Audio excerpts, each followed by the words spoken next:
What's good, everybody? Welcome to TR Sports Network. I am your host, Trey Riddick, courtesy of the Take Twins podcast, me and my friend Avery's podcast. He is my producer slash editor. I'm great to be making sports videos for you guys.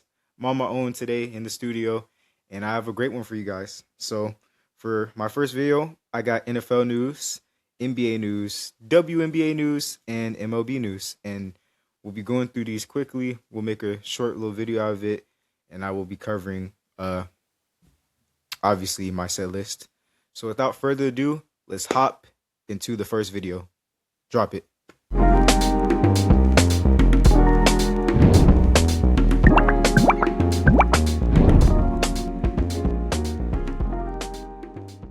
All right, everybody, we got our first episode slash video, and today we'll start off with the NFL. Myles Garrett is a Los Angeles Ram. Words I thought I'd never say a day in my life. I'm honestly surprised. Honestly, I was just on my phone the day before he got traded, just doom scrolling, looking through, and I see that Myles Garrett is in the race to become a Ram or Eagle. Now, I was just oblivious of it. I thought it was just one of those things where he's gonna stay on the Browns, get paid again, and I'm like, all right, cool, it's whatever. But that was not the case. I get an ESPN notification on my phone from Adam Schefter, and I see a trade, breaking news, and I see a trade, and I see Myles Garrett's name. My heart sinks and drops because I'm a Giants fan, and I thought he was going to the worst place on earth for us, which is the Philadelphia Eagles. I fully click on and read the story, and it says he's going to the Rams, and the Browns are getting Jared Verse a first, a second, and a third. Now, my true, honest opinion on this trade is that the Browns won this trade. They're getting picks. They're getting just a way to develop the system of the Browns. Jared Verse is a versatile player, no pun intended. Just an elite player that can get to the quarterback, that's great in run stopping, that's great at pass rushing, and I think this is going to benefit them. But for the Rams, this is Super Bowl or bust for them. Maybe Aaron Darnold comes out of retirement. I like to see that. I would like to explore that. For my childhood, let's get the game back together. Let's see what's going to happen. But I like the way things are looking for the Rams. I think they are your 2027 Super Bowl champions, once again in LA. Like I said on the podcast, that's hopefully going to be dropping, I said that this reminds me of 2021 when they won the Super Bowl.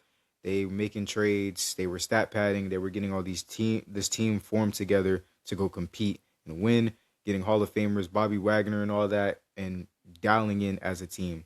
Beautiful. So I think this is the year that they do it. If they don't win the Super Bowl, I think this trade, I will agree with my co-host Avery, this trade is a failure. Because you put so many time and effort, you traded all your first round picks, you traded a first round talent over to the Cleveland Browns. You trade your first round pick, a second, a third. You trade all of that to go all in for Myles Garrett. And I think this ceiling is really high. You get the sack leader. You get a person that's going to be a leader on the field, a person that's a dog, that has a killer mentality. And it's great to see him in LA. And I think it's going to be great this season. All right. The next thing we have on board is A.J. Brown is a Pat. He's on his favorite team. That is beautiful. I'm so glad he's out my division. I do not want to see him in my division anymore. I'm glad I don't have to see him torching my defense, one-handing, just taunting my team. But I respect and love A.J. Brown as a player. It feels so great to say that. I'm glad he's playing for one of his favorite teams. I know if I was in, hopefully I am in that position someday, that I'd be ecstatic to play for the team I've been rooting for as a kid. And it's just remarkable to see a talent like that just play for one of his favorite teams and has a young quarterback and a system around him that he will get the ball, that he can make an immediate impact on the team. And in my opinion, I think that, he wasn't really complaining in Philly. He wasn't really complaining in Philly. And I would just I think that the competitive nature of A.J. Brown was getting all twisted in between them. So I think at this moment, him going through coordinators and coaches, I think that's the reason why we were seeing frustration from him and him being so annoyed because he just wants to compete and he wants to win just like any other player. So I can respect where he came from. If I was in Philly, I would be a little annoyed too because I'm not getting the ball. Um, in my opinion, he's a top 10 receiver.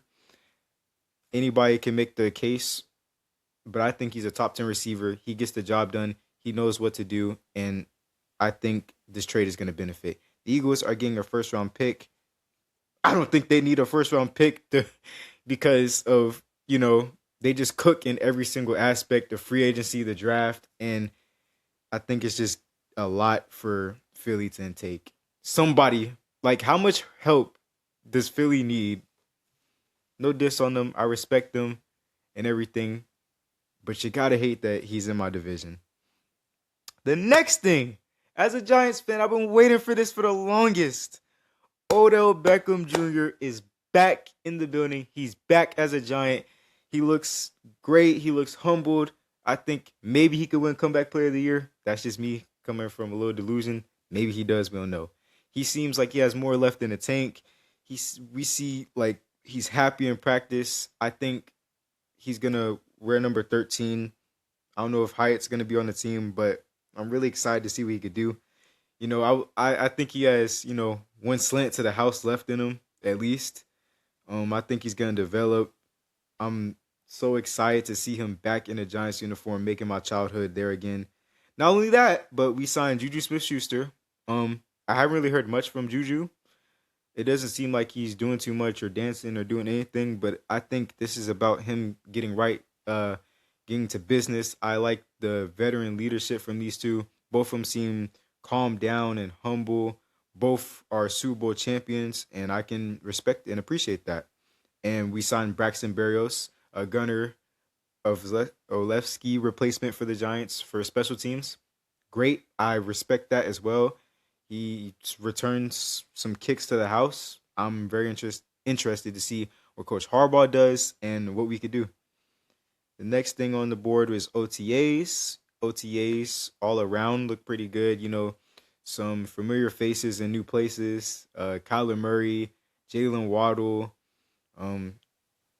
Justin Fields on the Chiefs, even though he's not the QB1. Patrick Mahomes still around, wearing a knee brace. Excited to see where it goes for him, but I think that he would definitely need some help. I don't think he's going to the Super Bowl. But I'm very excited to see where this goes because minicamp will be ramping up for the next week. And speaking of minicamp and OTAs, George Pickens was not at OTAs. I don't know why everybody's making a big deal out of it. This is the most important thing because George Pickens is obviously going to be at minicamp. This is a thing we see from players time and time again. But we all know he's going to be at minicamp. He's going to have one great season. I love George Pickens. I respect George Pickens. He's in my division, but it is what it is. But it does not matter that much at all. All right. Next, we're heading into the NBA, and I'm so excited to say I am a Lakers and the Knicks fan, just to let y'all know. But we got the Knicks take 2 games in the NBA Finals. We have potential to sweep the San Antonio Spurs. And I can't lie, Wemby messed up in late of game 2, throwing the ball at Stephon Castle's back and fouling. And Jalen Brunson goes to the line. Jalen Brunson, I'm so sorry. I jinxed you on the second free throw. But thank goodness that we won the game. And we're going to go to MSG and hopefully wrap up these 2 games. I could agree that maybe the Spurs take 1 game. But I say let's go for the throat. Let's go for the kill. Let's get the win. Let's go for the sweep. Let's get the championship. Jalen Brunson, one of my favorite players. Wemby, also one of my favorite players. But you see the emotion on Wemby's face. You see the amount of talent and swag he plays with the game. You see him. But he's been very quiet this game. This series, I can't lie. Cat is showing up playing defense. And I think that Cat could honestly win Finals MVP. Credit to my producer slash co-host and editor Avery Gibson. And I think that this is going to be one ride for the finals, and I'm just enjoying it as a Knicks fan. Um, Julian Champagne been killing us with the three ball. Vassell's been killing us with the three ball. Dylan Harper and Stephon Castle, beautiful talent. They're great. They're young. I just like I've said earlier, I don't see this young squad winning it this finals. I think it's way too early for them.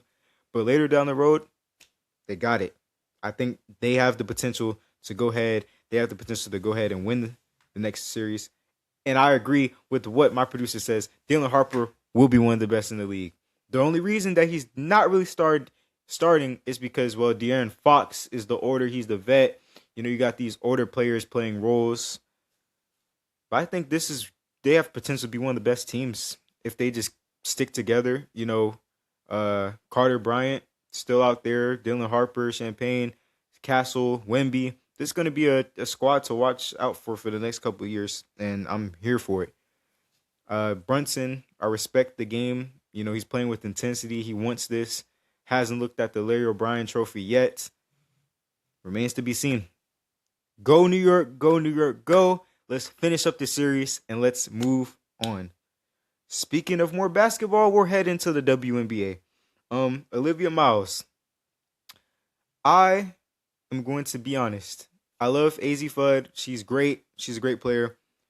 Played great out of UConn. But I think now looking back on it, I think Olivia Miles should have been the first pick. The way she plays basketball, her IQ levels, the way she knows how to pass, the intensity, the energy she brings to this Lynx team. And this Lynx team is only going to get better. When they have McBride and they have Nafisa Collier and Olivia Miles on the floor and Courtney Williams, this is going to be one of the fiercest teams. I think they can make a push for the championship. But speaking of which, Olivia Miles has been going off so much. She's averaging 15 points per game. She won Rookie of the Month. She has the rookie 3-point record for Caitlin Clark, so she's taking that out. I think she's going to be pretty hard to top because I think they can make a run. It's only a matter of time till Nafisa Collier comes back, aka my favorite player. Please come back. Now we're going to take a look at the standings and who I have. My top 5 teams throughout the East and the West. So at number 1, I'm going to put the Lynx. They have the best record. They look great. And I think they're going to be a great team to compete. My number 2 spot, I'm going to go ahead and put the Atlanta Dream. I guess Angel Reese is just the face of the team because they've been playing good. Number 3, I'm going to put the New York Liberty because I think they've been playing great as well. Stewie, Sabrina, you know, simple. 4, we'll put the Las Vegas Aces in the power rankings. They have the MVP. I'm calling her the next GOAT because Asia Wilson is just like that. And then at 5, I'm going to go ahead and put the Dallas Wings. I don't know the amount of talent AZ Fudd and Paige and Enrique have been, the level they've been playing, great. I think those are the teams you're going to have to worry about for my power rankings. Those are my power rankings. Nice, big, beautiful graphic, just like our podcast. Mwah! And I'm going to appreciate that. Next, I want to talk about Rookie of the Year race. Is this really even a question? There's only 3 candidates that I really want to see maybe win Rookie of the Year. Number 1, we just talked about her, Olivia Miles, averaging 15 points per game going off, was a no-brainer. 2, AZ Fudd, because she's the number 1 pick. Why not? Let's just throw her in there. And for Toronto fans and Toronto Tempo fans, we'll throw in Kiki Rice because she's been going off. I like the way she plays. Granted, she's injured. She's injured, but it's gonna be great to see her come back and do what she needs to do. And The last segment for the WNBA is the three teams that I think are very underrated. At number one, we have the Toronto Tempo. Maybe they can make a push and head to the playoffs. I don't know, but I think they're gonna be one interesting team to look at from a standpoint. They're just been added to the WNBA.